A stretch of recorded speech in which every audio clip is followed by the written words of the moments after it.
Grabe oh.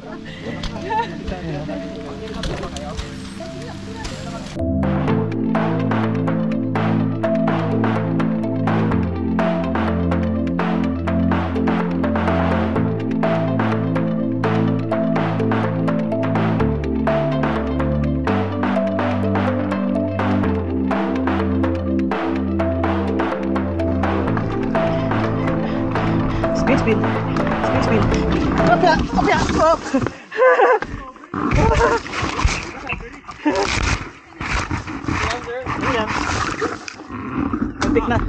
Muntik na ako maitlogan. Yan, kumusta mga good vibes? Panibagong video ulit and yun na, bike all the way.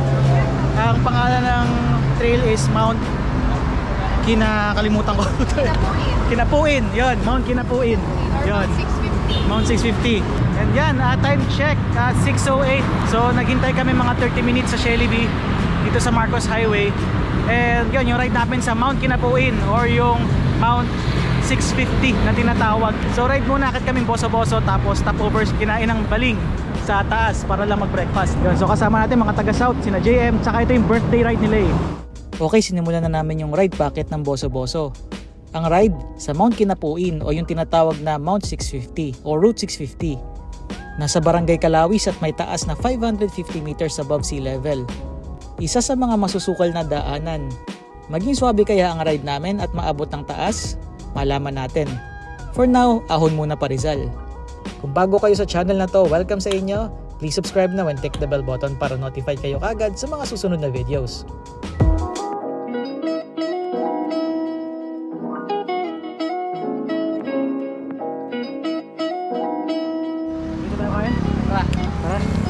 Lusong naman yung susunod. Nice. Yan, finally nandito na sa kinain ng Baling. Sabi hindi daw kami papasok sa may Kabading sa may Heaven's Gate. May iba daw kaming lulusungan. So mukhang pupuntahan namin yung isa may I Love Boso-Boso side pababa doon. Tapos mukhang doon kami liliko. Pero sa ngayon kain muna, regroup, saka pahinga. Hello. Nawala yung momentum niya. Oo. Dami mo.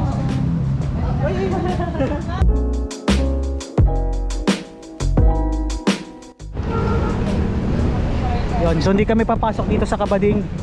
Bababa kami dito sa Boso-Boso. Dito daw yung ruta namin. Yan, nakakain at lahat. So after ng mahabang ahon, lusong naman. Tapos yun na.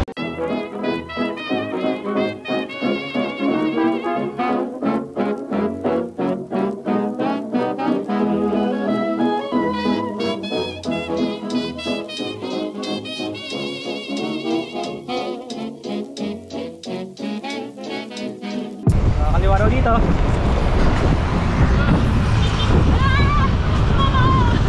Okay, ang alam ko dito yung yung Bunsuran Falls ba yun? Yan, pag kumaliwa. Yun siya. So dito lang sa baba ng Boso-Boso, merong kakaliwaan. Tapos magsisimula na yung mga off-road na areas dito. Dito yung Bunsuran Falls ba? Saan may falls dito eh? May mga kainan din dyan sa dulo. Nakapasok na. Nalala ko to, nasa episode to ng yung Christmas episode na MOB, dito kami pumunta, nalala ko. May pagka off-road na rito ng konti sa bakong kalsada. So yun, yung babaybayin namin yung bundok dyan sa kung ano yung nakikita ngayon, may bandang kaliwa. So yan na, yan ba yung babaybayin natin.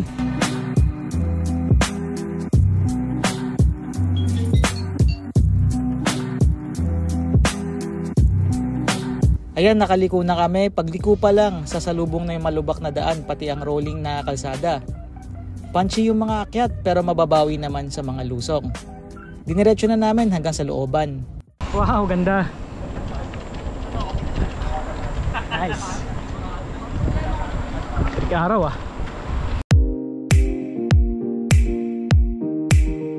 Bigla may mga punchy na hills na kailangan ahunin, kagaya ng mga ganyan. Pero may recovery naman lusong, so rolling siya. Pero grabe mga akyatan. So nandito na sa Barangay Kalawis. Yung Tara Christmas special, doon kami kumain. Yun yung sa bahay na yan, yung restaurant yan. Ay, nga. Balik na tayo.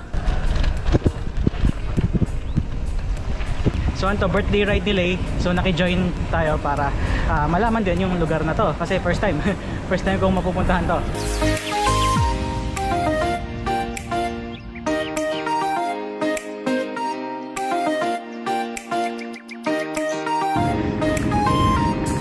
Kanan, no? Diretso.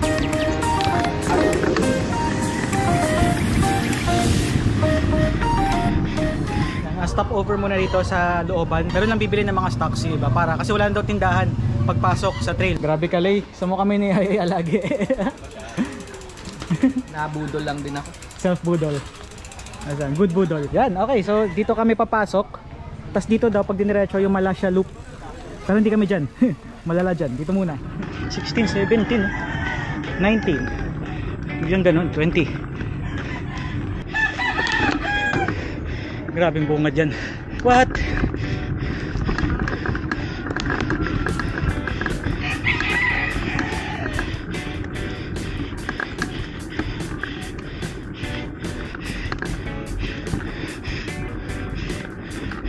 Wow, putol pala rito.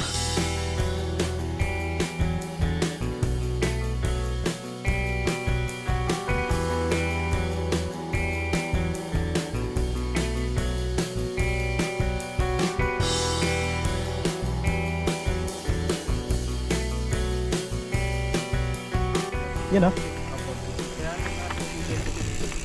Pagbungad ng bundok, biglang umangat yung araw. Ang init. Saan tayo? Diretso? Dito, dito. Ah, dito bababa. Okay. Dito daw yung pasok. Tapos iikot. Pag ganun. Hanggang sa paakyat doon. Oh, grabe. Sana kayanin. Pero kung hindi, walkable naman. Experience. Yoo!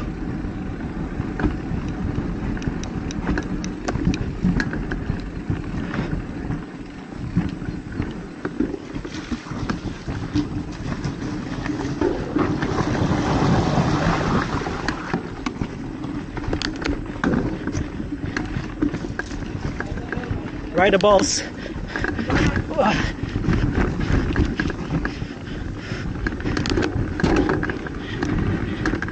Hindi ako nakaship na maaga.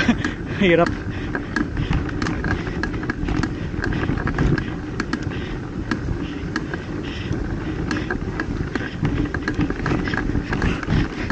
May biglang madulas na bato.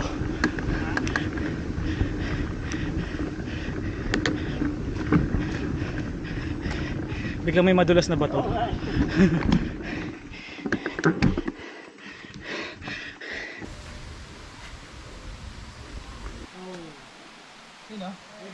Nice. Grabe paguran. Yung bungad pa lang, ahon na kalsada, tas naging trail. Kala ko may recovery, yun na pala yun, dire-diretso na. Maximum gradient 22, pero consistent mga 14 to 18. Sana, swabe lang. Ako, walang swabe-swabe rito. Tarik.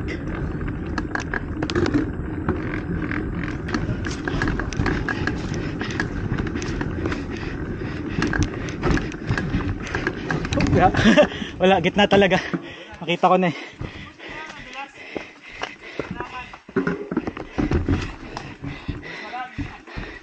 May rat.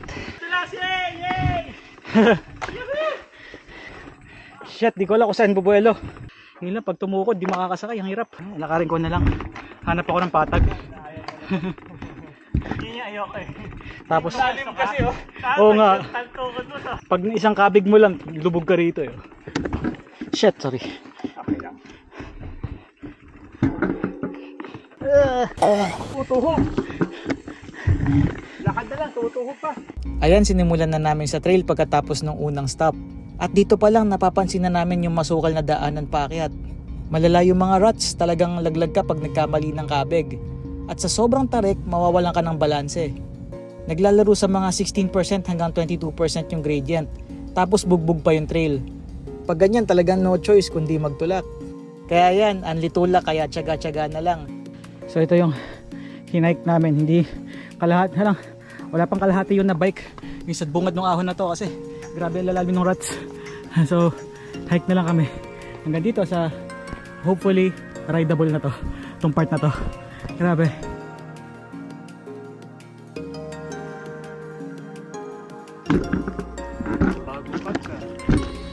Ang problema kasi dito, nag-uulan magdamag kaya ang nangyayari, nagkaroon ng mga daluyan yung tubig pababa.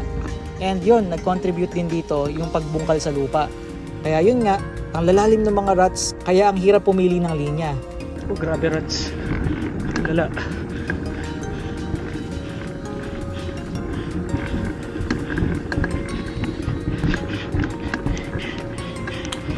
Lahat na.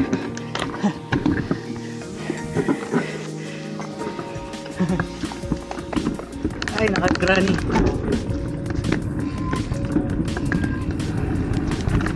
Ay, game. Sa wakas. Ito na. Yuh. Grabe naman.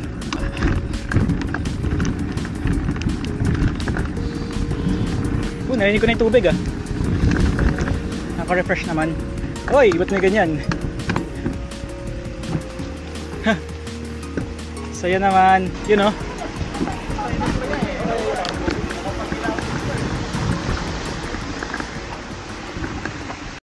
Pa. Yan, nakapadyak din. Oh, maambon. Uy, muulan.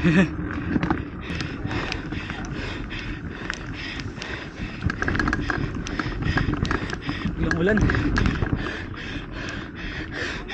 Go. Baba ka ulit ba? Baba ka ulit sa ba? May nakiki-join no, hindi ka naman turkey eh. Mga habol ba to? Oh shit. Parang ako lakas manuka eh. Yan, may tubig. Nakakita ng tubig. Oh, sarap. Ay, running water lang. Oh, sarap. Meron ditong irrigation at may tubig. Running water. Galing daw sa taas. So, yan, uusad na dapat kami. Akit ulit. Kaya lang may naputulan ng kadena. So, kailangan ayusin ulit.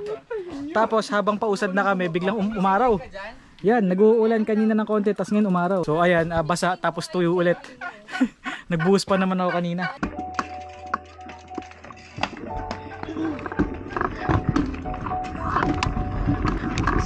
Spin it. Spin. Spin.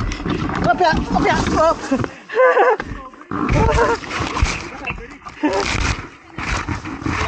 Ayan.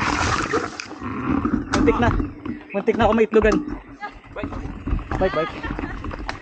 Sorry. Okay lang. Sumute lang ako. Buti nag-tilt yung bike, kundi itlog ko yun. Grabe, meron pa ako nakita sa dulo. Sa ngayon 27% yung gradient. Parang snake road lang, parang Revpal backdoor pero off-road. Wild. Tapos may mga ruts.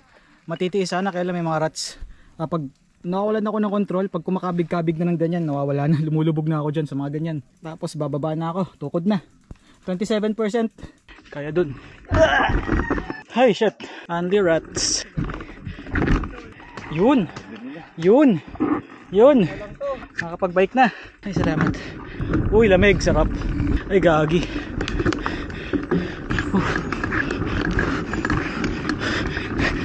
Ay! Walang kontrol. Oo nga. Sa ruts. Sayang. Pag nalili ko, wala na. Pucha, may pader. So, may last pa. Diyos ko. Ang ganda nung tayo dito. Binubudol mo kami ah.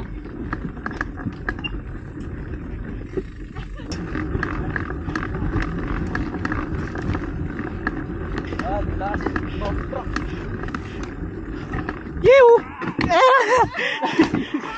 Mulod. Go. Pag lumiko ka, wala ka na eh. Finally. Wow, ganda. Daming quarry. Kita yung wind farm, oh. Pililya. So, yun na nga. Naulan na kami. Lumalakas. Ang lamig. Ulan. Ang lamig. Ang lamig nito sa Lusong. Ulan ba? Ang lamig. May kailangan pa jackin para mag-generate ng init. Apya. Go.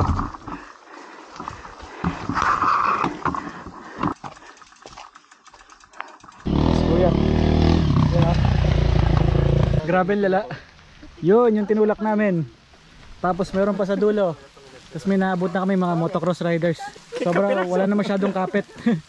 Yung sa motor, kakapit kaya lang. Kailangan na magandang handling. Tsaga-tsaga na lang. Konting pahinga, tapos tulak ulit. Ito yung gulong namin ngayon. Cake na ulit. Grabe oh.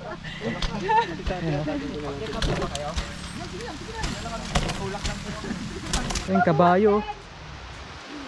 Are you okay? Oh. Break time. Recovery. Trail food.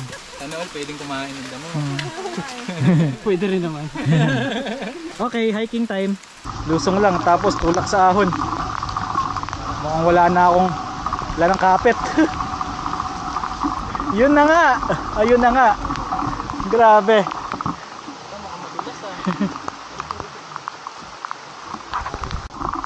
Grabe mga rats. Pun ulit ng lupa. Ito sa gitna panglinis ng gulong. Tanggal yung mga lupa.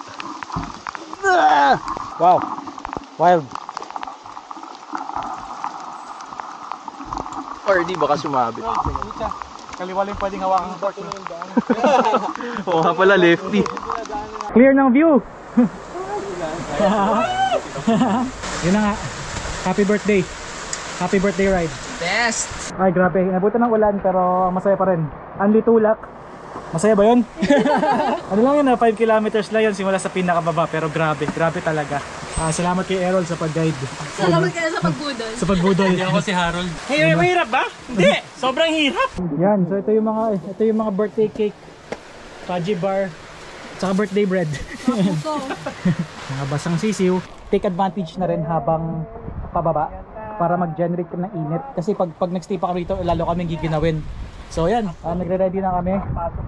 Ito na naman yung isa sa mga features dito. Tapos meron pa doon sa dulo, kaya lang hindi na namin itutuloy para mas safe. Yan no. Nandun yung view deck, yung puso. Yon. Sa ngayon nilalamig yung puso. Nag-sleeves na rin ako baka sakaling makatulong kasi lulusong na kami, ang lamig niyan. Sila may iba, yung iba may dalang jacket, iba naman may dalang extra shirt. So ako naman sleeves. Dapat para sa arawan to pero hopefully makatulong tapos hubarin ko na lang pagbaba. Ayan, dahan-dahan naming binaba, naghalong lusong, dulas at saka lakad. Ang lala kasi hindi huminto yung ulan. Tsinaga naman yung 5 kilometers na pabalik, yung puro ruts, puro malalalim na hukay, at yung pag-slide ng mga gulong namin naubusan na ng traction. Grabe ka. Labo! Bakit? Problema niya?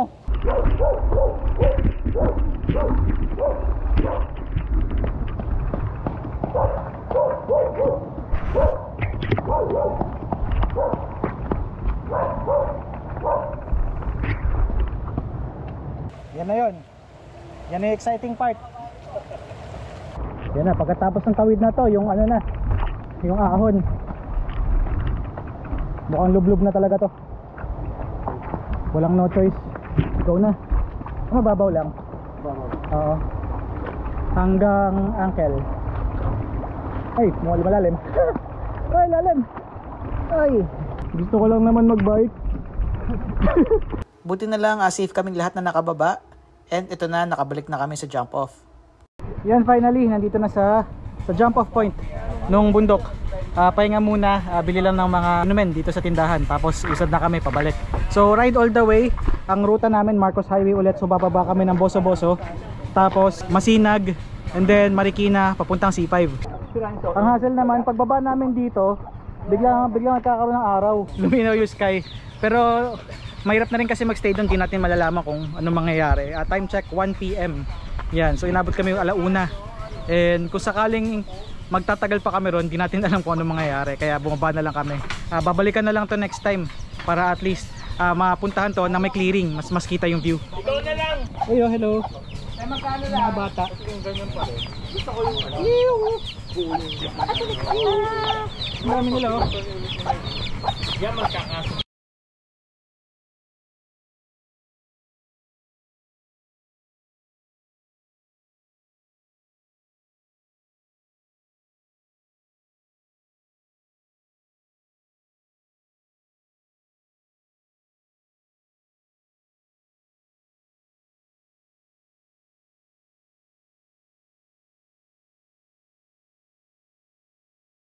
Okay, alternate na ruta pabalik. Mag-ano kami, Heaven's Gate. Doon kami lulusot. Tapos sa may bandang Kabading na yung labas. Tapos lusong na ng Boso-Boso. Yan, Heaven's Gate na. Ito yung papuntang Pintong Bukawi. So yan, lalabas na tayo ng Boso-Boso via Kabading.